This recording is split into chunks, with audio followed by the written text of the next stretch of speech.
will stay where you are. You will not move. We have some preparations to make, and then... Then something very odd happened. Half of Dr. Marlowe came alive. His right side first. His right eye lighting up while his left eye stayed dead. His right hand twitching while his left hand remained stiff. Half of him came alive. Only half.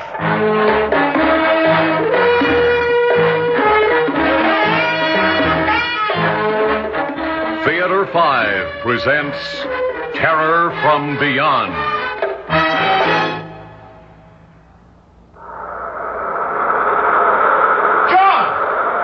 John Parker! Are you getting this, John? You've got to get it! I don't have much time. They'll be coming back in a few minutes. And try to get it, John. Try and remember. Huh? What's that? Did someone... Remember! Try and remember! So you will not remember. Do you understand? When we are gone, it will be gone, as if it had never happened, and you will not remember. But you've got to remember, John!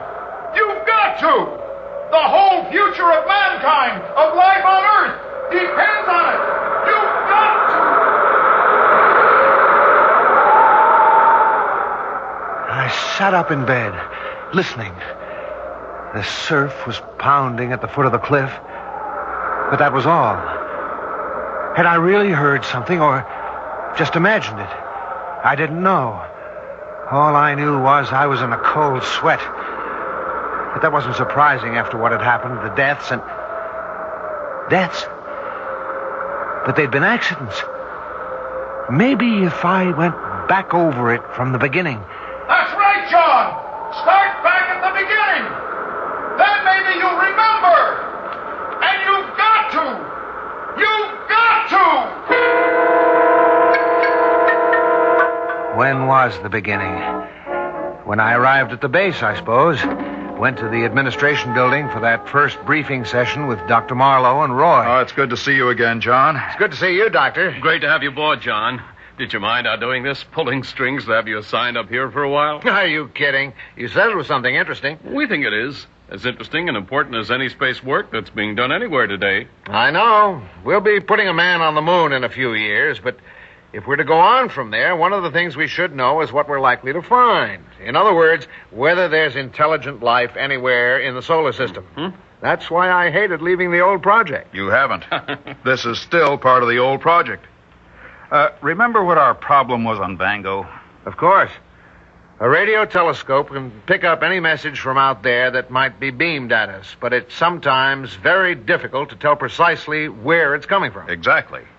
Well, we're using a technique here that'll take care of that. A light beam, rather than radio waves. You mean a laser? Mm-hmm. Yes, we discussed that. We've already hit the moon with a beam no bigger than a pencil, but suppose you do establish a contact, how do you get your feedback, your response? Well, we believe we've solved that problem, theoretically at least. But we needed an electronics specialist to work on it with us. That's why we requested you. When do we start? Right away. By the way, you're sharing a cottage with Roy. Now, why don't you go on down there with him? Drop your luggage, we'll get to work. The work. I remember that. Weeks of it. Finally, the big night. The night of our first test. It was clear and cool. The ocean still, not thundering, but whispering at the base of the cliffs as if it were waiting. All the stars sharp and clear like signposts on the road to the infinite. Dr. Marlowe at the computer, Roy and I at the center console. T-2. Check. By the way, Doctor, I meant to ask you before, what made you pick Deimos as our first target? Well, it was a few weeks after you left the project. We got a message from there. No. Well, there was some question about it, John. First, as to whether it really was a coherent message, and second, as to whether it was from Deimos. The British got a fix on it, too. And it was on the hydrogen wavelength, the one we always said anyone out there would use. That's true. And even though we never got another one, I thought it was worth exploring further. Of course. But that's fantastic. Yes, it's an exciting prospect. But it's also a rather frightening one. Why do you say that? We're reaching out, John. We're getting close to the secret of matter, the origin of life, the mystery of the universe. Sometimes I become a little afraid. Afraid that we may stumble onto something that's too much, too big for us. T-minus 10 seconds. Check. Power on. Give me a reading, John. Vector 9, 18.2 and steady. Time. How long to contact? 3 minutes, 28 seconds. We sat there tensely, watching our instruments and the clock. Then, There it is, the feedback. We've done it. The trick now will be to maintain contact. Wait a minute. What's that? it sounds like a pattern. Listen, even numbers. Now odd numbers. Great Scott, do you think we've got something? Follow it. Follow it. Start with an even series.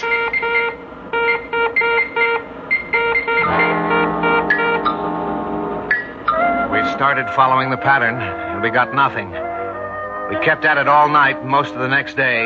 Still nothing. Wait. The next night, it's starting to come back to me now. I remember. It was the sound of the generators that woke me. It was about 2 a.m. I padded out along the duct boards to the control building. The lights were on. I went in. And there was Dr. Marlowe. He was sitting at the control panel, and he was strange. His eyes were open, but he didn't seem to see me. Dr. Marlowe? Dr. Marlowe, what is it? What are you doing? Dr. Marlowe! Then something very odd happened. Half of him came alive. His right side first. His right eye lighting up while his left eye stayed dead. His right hand twitched while his left one remained stiff. And then? What? Oh, hello, John. Is anything the matter, Doctor? Oh, why should anything? Hey, what am I doing here? Doctor, have you ever walked in your sleep before? Not that I know of. Of course, I haven't been sleeping too well lately. Rather disturbing dreams, but... John, did you change this beam frequency? No, Doctor. You must have done it in your sleep. Shall I switch it back? No. Cut the power, but leave it. I'd like to look at it again in the morning. Do some thinking about it. Somehow, neither of us mentioned it the next day. We just went on with our work, collecting data, trying for another contact, if it had been a contact. And that night, yes, it was that night that we discovered what it meant. The generators woke me again. I looked at my watch. It was almost 3 o'clock, and for some reason, I was terrified. The door of Roy's room was open. As I went by, I saw that his bed was empty. Then I was walking along the duct boards to the control building. The lights were on again. I looked in through the window. Dr. Marlowe was at the panel as he'd been the night before, with that same dead look on his face. And Roy was standing in front of him, talking to him. I could hear him through the window. Dr. Marlowe. Dr. Marlowe, what is it?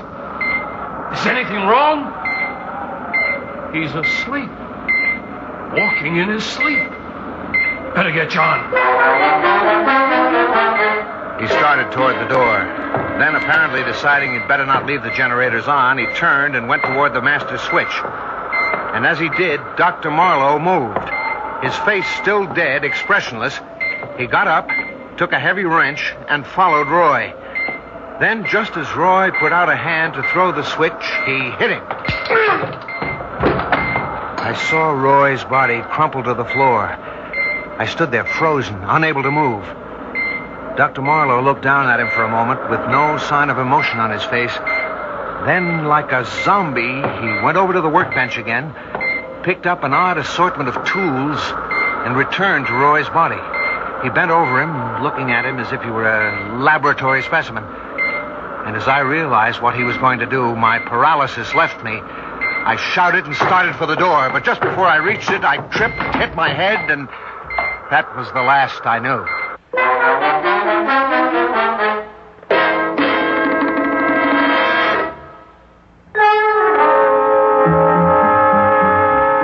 I'm not sure how long I was out, but when I came to, I was lying in front of the door and a dark shape was bending over me. John, what happened? Keep away from me. Don't touch me. I saw what you did in there. And where? When? Just now in the control room to Roy. What do you mean? I just came up here from my cottage. I had a bad dream, came out to get some air, and I found you lying here. But I tell you, I saw you and... And what? I must have imagined it, dreamed it, because I thought I saw you kill him.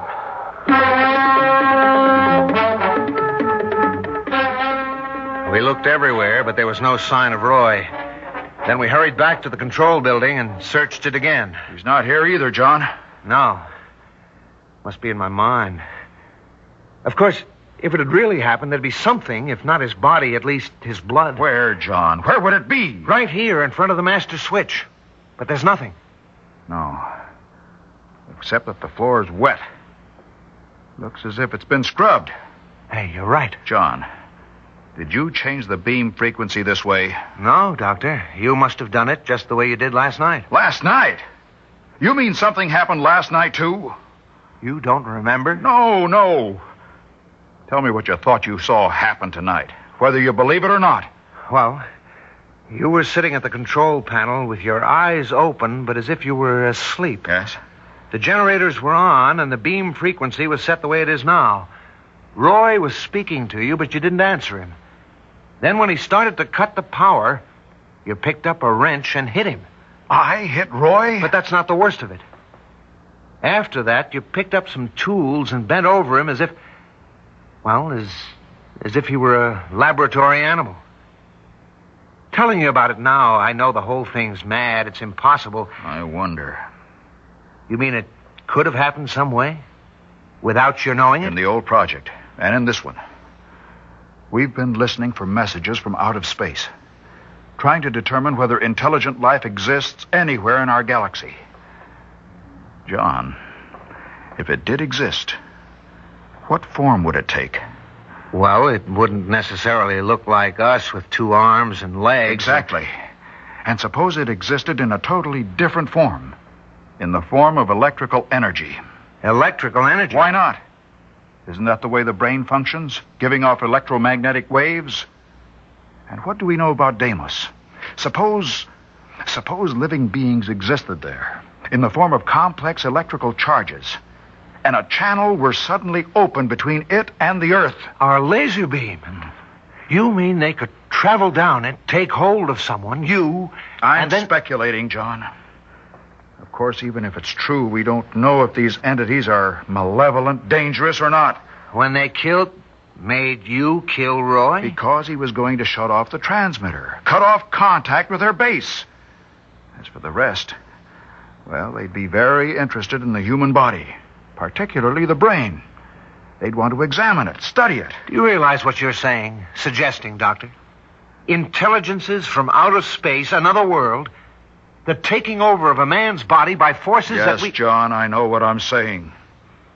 And while I'm only hypothesizing, I don't really believe it's possible. Do you own a gun? Yes. So happens I do. Well, start carrying it. And if you notice me doing anything strange, don't hesitate. Shoot. And shoot to kill. I didn't go back to sleep that night. And I was convinced that I would never sleep again. Because it would be then that it would be easiest for them to... No, I can't think about it. I won't, even now. I felt a little better in the morning. I went over to have another talk with Dr. Marlowe. But he wasn't at his cottage. He wasn't anywhere on the base. And no one seemed to know where he was. Then I called Colonel Gately at headquarters. No one there knew anything about Dr. Marlowe or Roy. But by that time, something had happened to me. It had all become blurred, like an old nightmare that you know was frightening, but whose details you can't remember.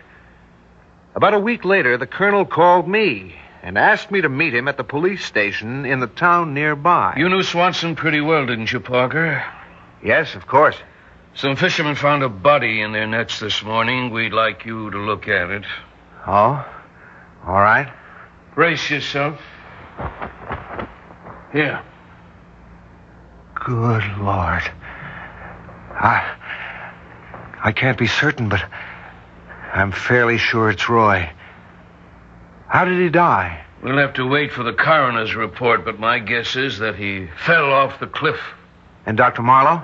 Nothing new on him yet, but if they were together, his body may turn up soon, too. He was a better prophet than he knew, because Dr. Marlowe came back that very night. I'd taken something to make me sleep. It was the only way I could sleep, but the sound of the generators woke me. I took my gun, went to the control building. The lights were on. I opened the door, and there was Dr. Marlowe. He was standing near the console, his face thin and drawn, and his eyes blank. And when he spoke, his voice was hardly human, as if someone was speaking through him. It is unfortunate that you awakened, Parker, and even more unfortunate that you came in here. What do you mean, Doctor? Where have you been, and why are you talking so strangely? We have been looking over your planet, studying it and its life, particularly you so-called humans. We have found it very interesting. And now we are ready to go. Go? Go where? Wait. You said we. Dr. Marlowe, have they... You will stay where you are.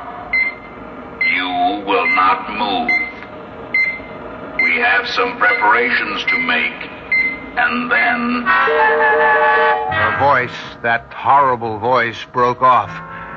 And Dr. Marlowe swayed as if he were about to fall. I grabbed him, held on to him, and then his eyes changed, came alive.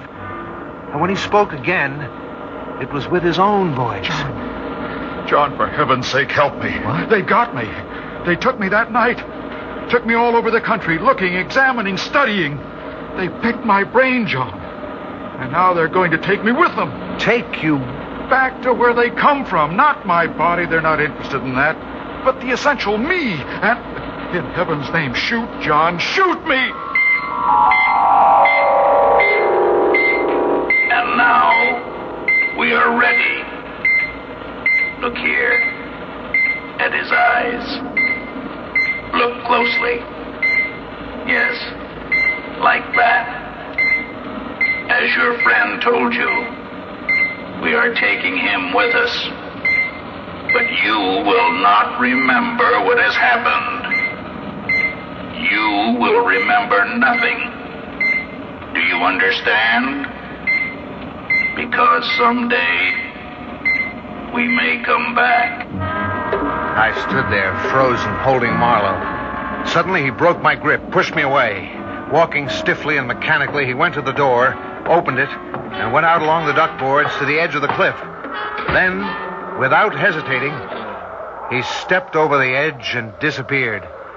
Now do you remember, John? It's all true. They exist. And they've got me here.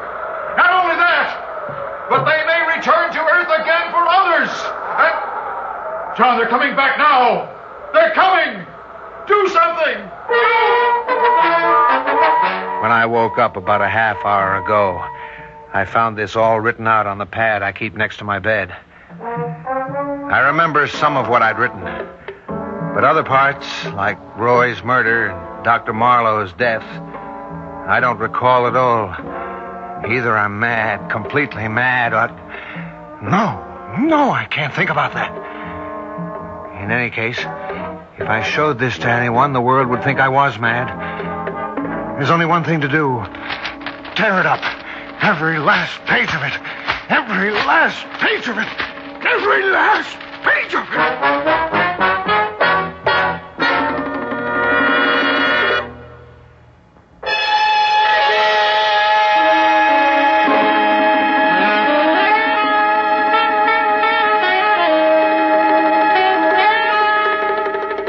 Theater 5 has presented Terror from Beyond, written by Robert Newman and directed by Warren Somerville.